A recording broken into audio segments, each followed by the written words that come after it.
నమస్తే. Osmania university law స్టూడెంట్స్కి అలాగే చట్టాల పట్ల ఆసక్తి ఉన్న ప్రతి ఒక్కరికి ఈ ఎక్స్ప్లైనర్కి స్వాగతం.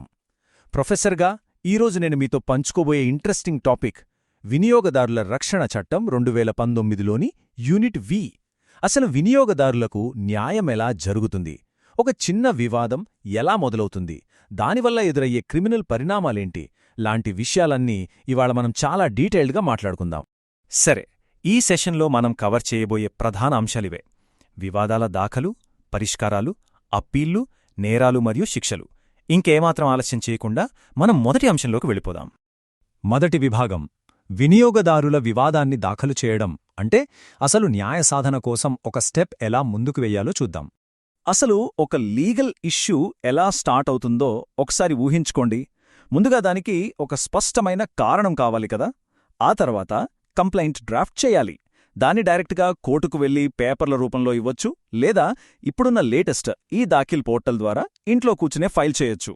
ఇక్కడ మీరు లా స్టూడెంట్స్గా గుర్తుపెట్టుకోవాల్సిన అసలైన పాయింట్ ఏంటంటే, కేవలం 21 రోజులు, అవును, ఆ కంప్లైంట్ని తీసుకుంటారా లేదా అనేది కమిషన్ ఖచ్చితంగా 21 రోజుల్లోగా తేల్చేయాలి. ఈ స్పీడ్ వల్లే న్యాయ ప్రక్రియ చాలా వేగవంతమవుతుంది. ఇప్పుడు ఏ కేసు ఎక్కడికి వెళ్ళాలి? దీనికోసం మనకు 3 అంచెల వ్యవస్థ ఉంది. దేని ఆధారంగా ఈ విభజన జరుగుతుంది? సింపుల్, ఆ కేసులో ఉన్న డబ్బును బట్టి. దాన్నే మనం న్యాయ పరిభాషలో పెక్యునియరీ జ్యూరిస్డిక్షన్ అంటాం. ఈ టేబుల్ చూస్తే మీకు అర్థమైపోతుంది. 1 కోటి రూపాయల లోపైతే జిల్లా కమిషన్, 1 నుంచి 10 కోట్ల మధ్య ఉంటే రాష్ట్ర కమిషన్, ఇక 10 కోట్లు దాటితే నేరుగా జాతీయ కమిషన్ దగ్గరకు వెళ్ళాలి. పెద్ద కేసులన్నీ పైకోర్టులకు, చిన్నవి కింది కోర్టులకు అన్నమాట. దీనివల్ల ఏ ఒక్క కోర్టు మీద అనవసరమైన భారం పడకుండా ఉంటుంది. ఒకసారి పాత 1986 చట్టాన్ని, ఇప్పుడు మనం వాడుతున్న కొత్త 2019 చట్టాన్ని పక్కపక్కన పెట్టి చూద్దాం. అప్పుడు జిల్లా కోర్టుల పరిమితి కేవలం 20 లక్షలే. కాని ఇప్పుడు చూశారా, ఏకంగా 1 కోటికి పెంచారు. పైగా అప్పట్లో పేపర్లు పట్టుకుని పదే కోర్టుల చొప్పు తిరగాల్సొచ్చేది. ఇప్పుడు ఈ దాఖిల్తో అంతా ఆన్లైన్ అయిపోయింది. ఇదంతా ఎందుకు చేస్తున్నట్లు? మనలాంటి సాధారణ వినియోగదారులకు ఈ డిజిటల్ యుగంలో న్యాయాన్ని మరింత ఈజీగా చేరువ చేయడానికే కదా. ఇక రెండవ విభాగానికి వద్దాం. చట్టం కింద పరిష్కారాలు. అంటే నష్టపోయిన బాధితులకు ఎలాంటి ఉపశమనాలు దొరుకుతాయో చూద్దాం. అసలు కన్జ్యూమర్ కోర్టుకు వెళ్తే మనకేంటి లాభం అనుకుంటున్నారా? సెక్షన్ 39 కింద కమిషన్లకు చాలా విశేషమైన పవర్సున్నాయి. వస్తువులో లోపముంటే దాన్ని వెంటనే సరిదిద్దమనొచ్చు, లేదా ఆ ప్లేస్లో కొత్త వస్తువునివ్వమనొచ్చు. అదీ కుదరకపోతే వడ్డీతో సహా డబ్బులు తిరిగి ఇచ్చేయమని ఆర్డర్ వేయొచ్చు. అంతేకాదండయ్, మీకేదైనా మానసిక లేదా శారీరక నష్టం జరిగితే దానికి తగ్గ పరిహారం కూడా ఇప్పిస్తాయి. ఒకవేళ ఆ వస్తువు వల్ల ప్రజల ప్రాణాలకే ప్రమాదం ఉందనుకోండి, దాన్ని మార్కెట్ నుంచే పర్మనెంట్గా బ్యాన్ చేసే పవర్ కూడా ఈ కమిషన్లకుంది. ఇదంతా ఒక వ్యక్తిగత వినియోగదారుడికైతే అద్భుతంగా పనిచేస్తుంది. కాని ఒక పెద్ద సమూహానికో లేదా సమాజానికో నష్టం జరిగితే పరిస్థితి ఏంటి? అక్కడే మనం పబ్లిక్ ఇంట్రెస్ట్ లిటిగేషన్ లేదా పిల్ అని మాట్లాడుకోవాలి. స్వయంగా వెళ్లి కేసు వేలేని పేదల తరఫున ఒక సామూహిక అన్యాయం మీద ఎవరైనా సరే కోర్టుని ఆశ్రయించవచ్చు. ఇది సామాన్యులకు ఒక బ్రహ్మాస్త్రంలాంటి ప్రత్యామ్నాయ మార్గమని ఖచ్చితంగా చెప్పచ్చు. ముందుకెళుతూ 3వ విభాగం చూద్దాం. అప్పీళ్లు మరియు రివిజన్ అంటే న్యాయసాధనలో ఉన్న అంచెల వ్యవస్థ ఎలా పనిచేస్తుందో తెలుసుకుందాం. ఇప్పుడొక విషయం ఆలోచించండి. కింది కోర్టు ఇచ్చిన తీర్పు మీకు అస్సలు నచ్చలేదు. అప్పుడేం చేస్తారు? పైకోర్టుకు వెళ్తారు కదా.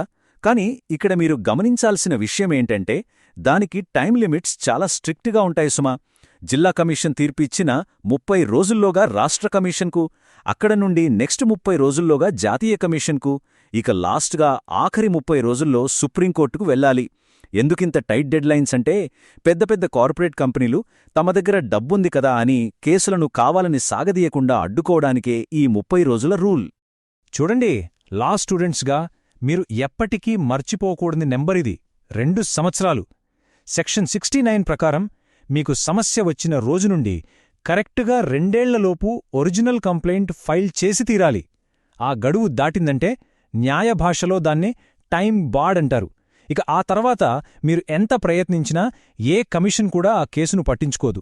కాబట్టి న్యాయం కావాలనుకునేవాళ్లు ఎప్పుడూ అలర్ట్గా ఉండాలన్నమాట. నెక్స్ట్ 4వ విభాగంలోకి వద్దాం. వినియోగదారులపై నేరాలు. ఇందులో ముఖ్యంగా తప్పుదోవ పట్టించే ప్రకటనలు, నకిలీ వస్తువులు, అలాగే ఇబ్బందికరమైన చర్యల గురించి కవర్ చేద్దాం. అసలీ స్పూరియస్ గూడ్స్ అంటే ఏంటో మీకు తెలుసా? ఇవి చూడ్డానికి అచ్చం అసలైనవిలాగానే ఉంటాయి, జనాలను మోసం చేస్తాయి, పైగా చాలాసార్లు ప్రాణాలకే ముప్పు తెచ్చిపెడతాయి. వీటినమ్మి లాభాలు సంపాదించడాన్ని కేవలం ఒక మోసంగా చూడలేం, అదొక చాలా పెద్ద క్రిమినల్ నేరం.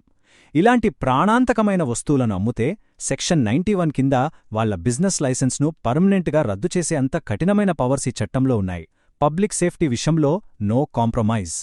ఇక సెక్షన్ 47 ప్రకారం ఈ అన్ఫేర్ ట్రేడ్ ప్రాక్టీసెస్ అంటే ఏంటో చూద్దాం.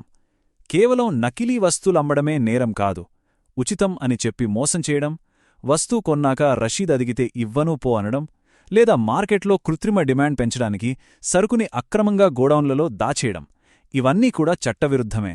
చట్టం కన్ను ఇలాంటి ప్రతి చిన్న మోసం మీద ఉంటుంది. ఇక్కడ మనం ఒక ఇంట్రెస్టింగ్ పాయింట్ మాట్లాడుకోవాలి. ఈ చట్టం ఎప్పుడూ కన్జ్యూమర్ వైపేనా? నిజాయితీగా వ్యాపారం చేసుకునేవారికి ఏ రక్షణ లేదా? ఖచ్చితంగా ఉంది. సెక్షన్ 93 ప్రకారం ఏ ఆధారాలు లేకుండా కేవలం వ్యాపారులను వేధించాలనే ఉద్దేశంతో అధికారులు సోదాలు చేస్తే ఆ డైరెక్టర్ జనరల్ లేదా అధికారులకే 1 సంవత్సరం వరకు జైలు శిక్ష లేదా 10,000 జరిమానా పడే అవకాశం ఉంది. చూసారా, చట్టం ముందు అధికారులు కూడా జవాబుదారీగా ఉండాల్సిందే, ఎవరికీ మినహాయింపు లేదు. చివరిగా 5వ విభాగానికి వద్దాం, శిక్షాత్మక ఆంక్షలు మరియు వాటి ప్రభావం. ఇదే అసలైన వినియోగదారుల రక్షణ చట్టం యొక్క బలం. మనం ఇందాకటి నుండి ఇన్ని ఆర్డర్సు, తీర్పులు, పరిహారాలు అని మాట్లాడుకుంటున్నాం. కానీ ఒకవేళ ఎంతటి పెద్ద కార్పొరేట్ సంస్థ అయినా సరే కోర్టు ఆర్డర్ ఇస్తే నాకేంటి, నేను అస్సలు పట్టించుకోను అని నిర్లక్ష్యం చేస్తే ఏమవుతుంది? ఇక్కడే అసలు యాక్షన్ మొదలవుతుంది. ఎందుకంటే ఖచ్చితమైన శిక్షలు లేని చట్టం దంతాలు లేని పులిలాంటిది కదా. మరి ఈ చట్టానికి దంతాలున్నాయా? చూద్దాం. ఖచ్చితంగా ఉన్నాయి. చాలా పదునైన పళ్లే ఉన్నాయి ఈ చట్టానికి. ఈ టేబుల్ చూడండి. కోర్టు ఆర్డర్ని కావాలని ధిక్కరిస్తే సెక్షన్ 72 కింద 1 నెల నుండి 3 ఏళ్ల వరకు జైలుకెళ్లాల్సిందే, లేదా 1,00,000 వరకు ఫైన్ కట్టాల్సిందే. ఇక సెంట్రల్ అథారిటీ సీసీపీఏ మాట వినకపోతే సెక్షన్ 88 ప్రకారం 6 నెలల జైలు లేదా ఏకంగా 20 లక్షల జరిమానా. అలాగే జనాలను తప్పుదోవ పట్టించే యాడ్స్ ఇస్తే సెక్షన్ 89 కింద ఏకంగా 2 ఏళ్ల జైలు. దీని బట్టి అర్థమవుతోంది కదా, ఎవరూ చట్టానికి అతీతులు కారు. ఇదంతా ప్రాక్టికల్గా ఎలా ఉంటుందో సేపియంట్ కార్పొరేషన్ వర్సెస్ హెచ్డిఎఫ్సి బ్యాంక్ కేసుతో చూద్దాం. ఇందులో ఒక కస్టమర్ తన పీఎఫ్ అకౌంట్ డెబిట్ విషయంలో బ్యాంక్ సర్వీస్ సరిగ్గా లేదని కేసు వేశారు. కాని కోర్టేం చెప్పింది? ఆధారాలు లేని, పనికిమాలిన లేదా ఇబ్బందికరమైన ఆరోపణలను ఎట్టి పరిస్థితులను ఎంకరేజ్ చేసేది లేదని తేల్చి చెప్పింది. చట్టం వినియోగదారుల పక్షానుంది కదా అని ఇష్టమొచ్చినట్లు అడ్డగోలుగా కేసులేస్తే కుదరదు. మీ కంప్లైంట్లో ఖచ్చితంగా చట్టబద్ధమైన బలముండాలి కదా. సెక్షన్ 24లోని ఈ పాయింట్ చూడండి. ఏదైనా జిల్లా, రాష్ట్ర లేదా జాతీయ కోర్టు ఒక తీర్పు ఇచ్చినప్పుడు దానిమీద ఎవరో అపీల్ చేయలేదనుకోండి, ఇక ఆ తీర్పే ఫైనల్. అంటే ఒకే విషయం మీద మళ్లీ మళ్లీ కేసులు వేసుకుంటూ కోర్టుల చుట్టూ తిరగడాన్ని ఇది ఆపేస్తోంది. ఆ డెసిషన్ అక్కడతో లాక్ అయిపోతోందన్నమాట. ఇది వినియోగదారుల కోర్టుల పవర్ని మరింత పెంచుతోంది. ఇక ఈ ఎక్స్ప్లైనర్ ముగించే ముందు మీ అందరికీ ఒక చిన్న ప్రశ్న వదిలేయాలనుకుంటున్నాను. ఈ జైలు శిక్షలు, జరిమానాల భయం నిజంగానే ఈ మోసపూరిత కార్పొరేట్ కంపెనీలను పర్మనెంట్గా కంట్రోల్ చేయగలదా? లేక రోజురోజుకు పెరిగిపోతున్న ఈ ఆన్లైన్ మార్కెట్ మోసాలను అరికట్టడానికి ఇంతకంటే కఠినమైన యాక్షన్ ప్లాన్ ఏమైనా కావాలా? ఒక్కసారి ఆలోచించండి. ఈ విశ్లేషణతో సిపి యాక్ట్ యూనిట్ వీక్ సంబంధించి మీకు పర్ఫెక్ట్ క్లారిటీ వచ్చిందని ఆశిస్తున్నాను. ధన్యవాదాలు.